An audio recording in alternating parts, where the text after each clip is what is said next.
ओम शांति। आज 29 जून 2024 बाबा की साकार महावाक्य।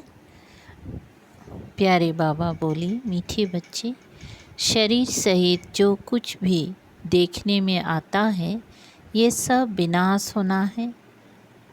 तुम आत्माओं को अब घर लौटना है, इसलिए पुरानी दुनिया को भूल जाओ।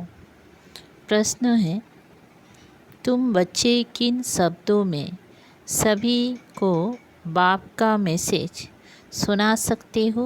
उत्तर, सभी को सुनाओ कि बेहद का बाप बेहद का वर्षा देने आया है। अब हद के बरसे का समय पूरा हुआ, अर्थात भक्ति पूरी हुई। अब रावण राज्य समाप्त होता है। बाप आया है तुम्हें रावण विकारों की जेल से छुड़ाने। बाप आया है तुम्हें रावण 5 विकारों की जेल से छुड़ाने। यह पुरुषोत्तम संगम युग है। इसमें तुम्हें पुरुषार्थ कर देवी गुणों वाला बनना है। सिर्फ पुरुषोत्तम संगम युग को भी समझ ले तो स्थिति श्रेष्ठ बन सकती है। ओम शांति। अब रूहानी बच्चे क्या कर रहे हैं? अव्यभिचारी याद में बैठे हैं। एक होती हैं अव्यभिचारी याद, दूसरी होती है व्यभिचारी याद। अव्यभिचारी याद अथवा अव्यभिचारी भक्ति जब पहली शुरू होती है तो सब शिव की पूजा करती हैं। सब शिव की पूजा करते हैं। ऊंच ते ऊंच भगवान वही है। वो बाप भी हैं, फिर शिक्षक भी है, पढ़ाते भी हैं। क्या पढ़ाते हैं? मनुष्य से देवता बनाते हैं। देवता से मनुष्य बनने में तुम बच्चों को 84 जन्म लगे हैं और मनुष्य से देवता बनने में 1 सेकंड लगता है। ये तो बच्चे जानते हैं। हम बाप की याद में बैठे हैं। वो हमारा टीचर भी हैं, सदगुरु भी हैं। योग सिखाते हैं कि एक की याद में रहो। वो खुद कहते हैं, हे आत्माओं, हे बच्चे, देह के सब संबंध छोड़ो, अब वापिस जाना है। यह पुरानी दुनिया बदल रही है, अभी यहाँ रहना नहीं है। पुरानी दुनिया के विनाश के लिए ही ये बारूद आदि बनाए हुए हैं। नेचुरल कैलेमिटीज भी मदद करती हैं। विनाश तो होना है ज़रूर। तुम पुरुषोत्तम संगम युग पर हो, यह आत्मा जानती है। हम अभी लौट रहे हैं, इसीलिए बाप कहते हैं इस पुरानी दुनिया, पुरानी देह को भी छोड़ना है। देह सहित जो भी इस दुनिया में देखने में आता है ये सब विनाश हो जाना है। शरीर भी खत्म होना है। अब हम आत्माओं को घर लौटना है। लौटने बिगर नई दुनिया में आ नहीं सकेंगे। अब तुम पुरुषोत्तम बनने का पुरुषार्थ कर रहे हो। पुरुषोत्तम है यह देवताएं। सबसे ऊंच ते ऊंच है निराकार बाप। फिर मनुष्य सृष्टि में आओ तो इसमें है ऊंच देवता। वो भी मनुष्य है परंतु देवी गुण वाले।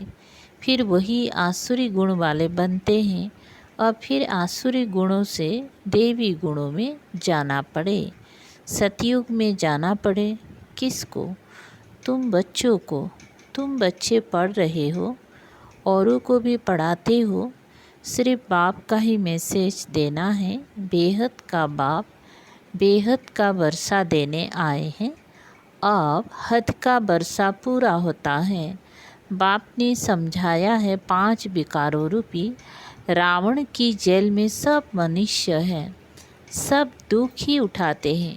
सूखी रोटी मिलती है। बाप आकर के सबको रावण की जेल से छुड़ाए सदा सुखी बनाते हैं। बाप के सिवाय मनुष्य को देवता कोई बना ना सके। तुम यहाँ बैठे हो मनुष्य से देवता बनने के लिए। अभी है कलयुग, बहुत धर्म हो गए हैं। तुम बच्चों को रचता और रचना का परिचय खुद बाप बैठ देते हैं। तुम सिर्फ ईश्वर परमात्मा कहते थे। तुमको यह पता नहीं था कि वो बाप भी हैं, टीचर भी हैं, गुरु भी हैं। उनको कहा जाता है सद्गुरु, अकाल मूर्त भी कहा जाता है। तुमको आत्मा और जीव कहा जाता है। वो अकाल मूर्त इस शरीर रूपी तख्त पर बैठे हैं। वो जन्म नहीं लेते हैं, तो वो अकाल मूर्त बाप बच्चों को समझाते हैं, मेरा अपना रथ नहीं है, मैं तुम बच्चों को पावन कैसे बनाऊं, मुझे तो रथ चाहिए ना। अकाल मूर्त को भी तख्त तो चाहिए। अकाल तख्त मनुष्य का होता है और कोई का नहीं होता। तुम हरेक को तख्त चाहिए। अकाल मूर्त आत्मा यहाँ विराजमान है, वो सभी का बाप है। उनको कहा जाता है महाकाल। वह पुनर्जन्म में नहीं आते। तुम आत्माएं पुनर्जन्म में आती हो। मैं आता हूँ कल्प के संगम युगे। भक्ति को रात, ज्ञान को दिन कहा जाता है। ये पक्का याद करो। मुख्य है ही दो बातें, अल्प और बे, बाप और बादशाही। बाप आकर बादशाही देते हैं और बादशाही के लिए पढ़ाते हैं, इसीलिए इसको पाठशाला भी कहा जाता है। भगवानुवाच, भगवान तो है निराकार, उनका भी पाठ होना चाहिए। वो है ऊंच ते ऊंच भगवान, उनको सभी याद करते हैं। बाप कहते हैं ऐसा कोई मनुष्य नहीं होगा जो भक्ति मार्ग में याद ना करता हो। दिल से ही सब पुकारते रहते हैं, हे भगवान, हे लिबरेटर, ओ गॉड फादर, क्योंकि वो है सभी आत्माओं का फादर। जरूर बेहद का ही सुख देंगी। हद का बाप हद का सुख देते हैं। कोई को पता नहीं है अब बाप आए हैं। कहते हैं बच्चों और संग तोड़ मुझ एक बाप को याद करो। यह भी बाप ने बताया है। तुम देवी देवता नई दुनिया में रहते हो, वहाँ तो अपार सुख है। उन सुखों का अंत नहीं पाया जाता है। नए मकान में सदैव सुख होता है, पुराने में दुख होता है। तब तो बाप बच्चों के लिए नया मकान बनवाते हैं। बच्चों का बुद्धि युग नए मकान में चला जाता है।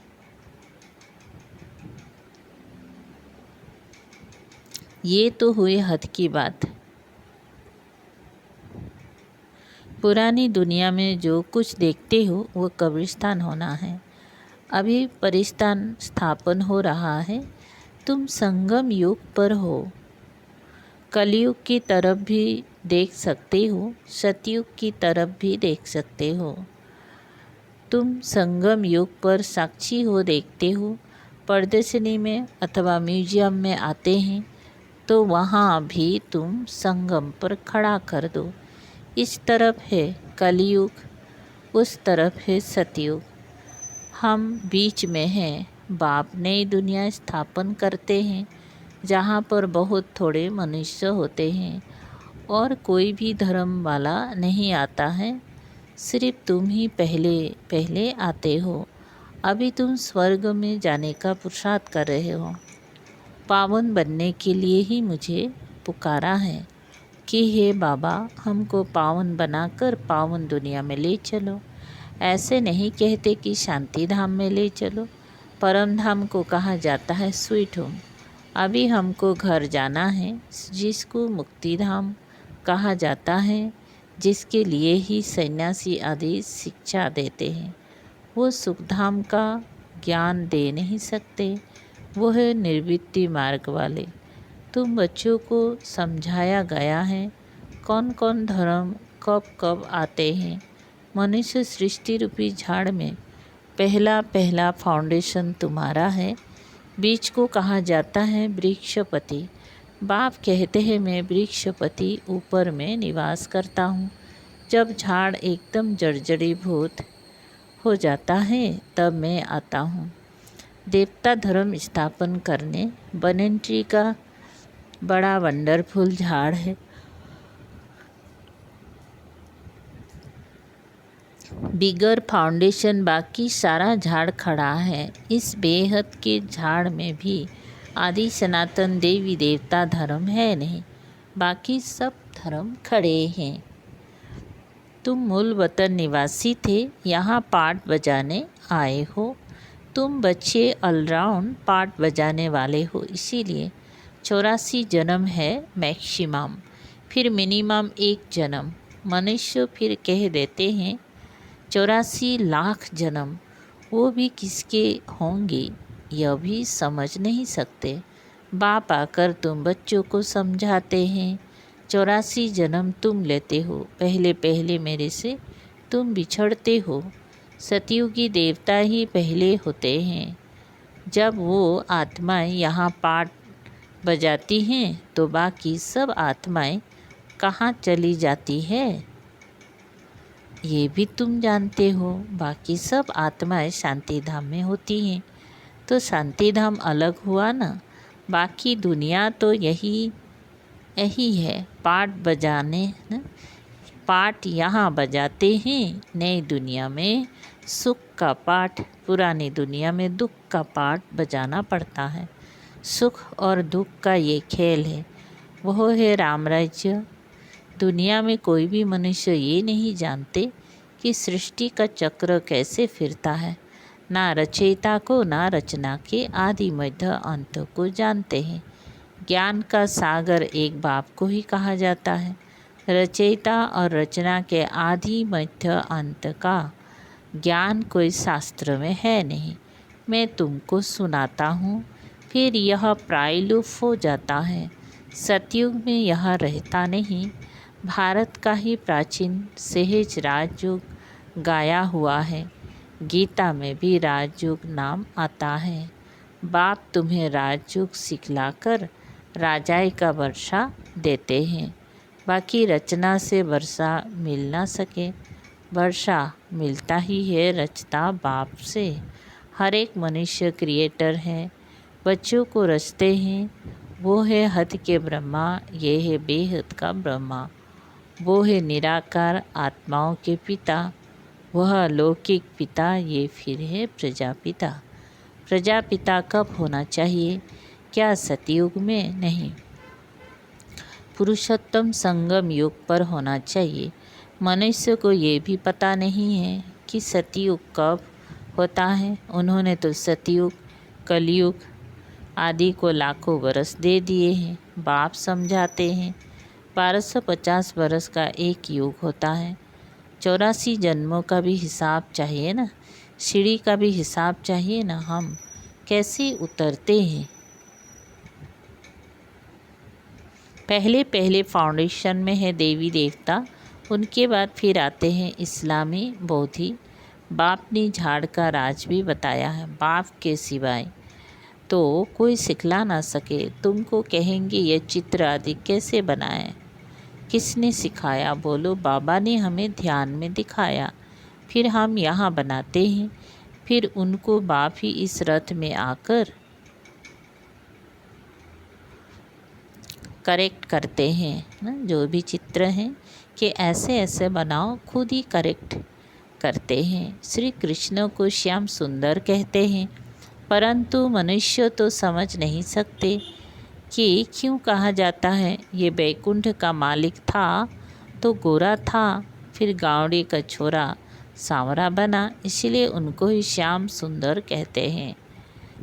यही पहले आते हैं तत्वतम। इन लक्ष्मी नारायण की राजाएं चलती हैं।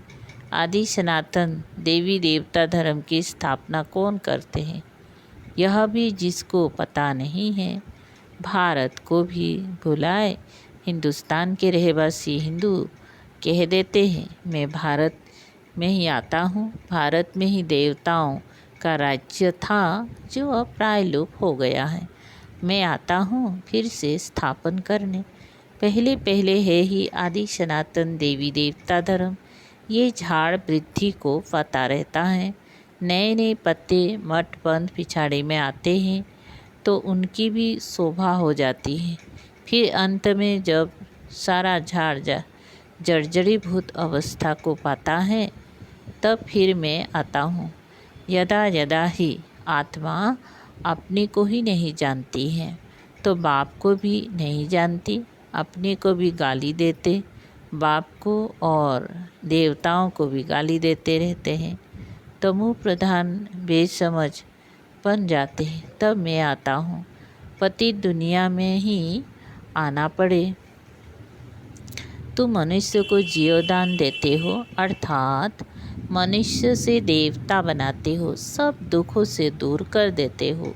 सो भी आधा कल्प के लिए गायन भी है ना। वंदे मातरम कौन सी माताएं जिनकी वंदना करते हैं। तुम माताएं हो, सारी सृष्टि को बहिष्ठ बनाती हो। भल पुरुष भी हैं लेकिन मेजॉरिटी माताओं की है, इसीलिए बाप माताओं की महिमा करते हैं। बाप आकर तुमको इतनी महिमा लायक बनाते। अच्छा, मीठे मीठे सिकल दे बच्चों प्रति मात पिता बाप दादा का याद प्यार और गुड मॉर्निंग। रूहानी बाप के रूहानी बच्चों को नमस्ते। हम रूहानी बच्चों की रूहानी बाप दादा को याद प्यार गुड मॉर्निंग और नमस्ते। शुक्रिया बाबा। सार है नंबर पहला, अपार सुखों की दुनिया में चलने के लिए संगम युग पर खड़ा होना है। साक्षी हो सब कुछ देखते हुए बुद्धि युग नई दुनिया में लगाना है। बुद्धि में रहे, अभी हम वापस घर लौट रहे हैं। 2, सभी को जीवदान देना है। मनुष्य से देवता बनाने की सेवा करनी है। बेहद के बाप से पढ़कर दूसरों को पढ़ाना है। देवी गुण धारण करने और कराना है।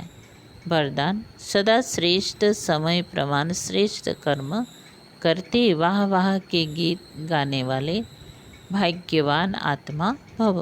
विस्तार, इस श्रेष्ठ समय पर सदा श्रेष्ठ कर्म करते वाह वाह के गीत मन से गाते रहो। वाह मेरा श्रेष्ठ कर्म या वाह श्रेष्ठ कर्म सिखलाने वाले बाबा, तो सदा वाह वाह के गीत गाओ। कभी गलती से भी दुख का नज़ारा देखने में भी कभी गलती से भी दुख का नज़ारा देखते भी हाय शब्द नहीं निकालना चाहिए। वाह ड्रामा वाह और वाह बाबा वाह। जो स्वप्न में भी नहीं था वो भाग्य घर बैठे मिल गया। इसी भाग्य के नशे में रहो। स्लोगन, मन बुद्धि को शक्तिशाली बना दो तो कोई भी हलचल में अचल अडल रहेंगी। अव्यक्त इशारे, कर्मयोगी बनो। 29 नंबर है, कर्मयोगी का पाठ बजाते कर्म और योग का बैलेंस चेक करना कि कर्म और याद अर्थात योग दोनों ही शक्तिशाली रहे। अगर कर्म शक्तिशाली रहा और याद कम रही तो बैलेंस नहीं, और याद शक्तिशाली रही कर्म शक्तिशाली नहीं तो बैलेंस नहीं। तो कर्म और याद का बैलेंस रखते रहना।